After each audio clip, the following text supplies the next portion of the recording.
Are you worried about how fractured your party is on Capitol Hill right now? One member of the Freedom Caucus called this a circus. Well, listen, I was in a town hall meeting last night here in Raymond, New Hampshire, and I told folks that this is Game of Thrones time.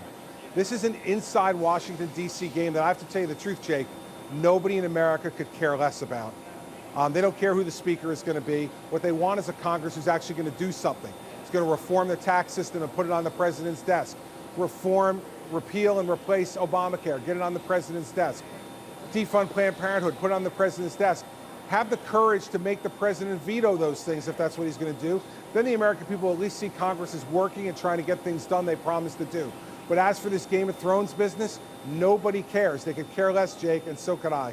And let's face it, part of the problem with what's going on here is not just inside the Republican caucus, it's the dysfunctional Washington, D.C. that Barack Obama has permitted to happen.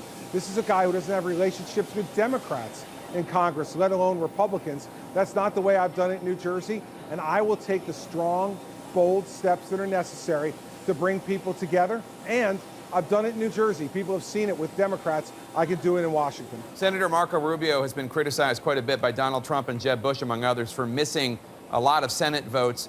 Here's how Senator Rubio responded to those criticisms.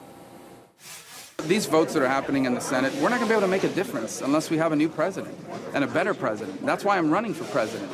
And that's why I'm out there every day campaigning. When I miss votes in Washington, it's because I'm running for president.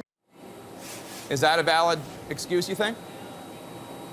Well, listen, Marco and the people of Florida are going to have to decide whether they think that's a valid excuse or not. But I just tell you, that's the same kind of defeatist attitude that's putting Washington in the place that it's in. I mean, why not put tax reform, Republican tax reform, on his desk? If he wants to veto it, let him veto it. Let's put repeal and replacement of Obamacare on his desk with a market-based, state-based system of health care on his desk. If he wants to veto it, let him veto it. I just think that Senator Rubio on this one misunderstands the positive role that a Republican Congress could make in framing the issues for the American people. So they see a clear choice between what a Republican Congress would do with a Republican president and what they can't do with a Democratic president. So I think he's missing the point on this one, but as to whether it's a valid excuse or not, that's up for Marco, he's the senator, and the people of Florida who he represents.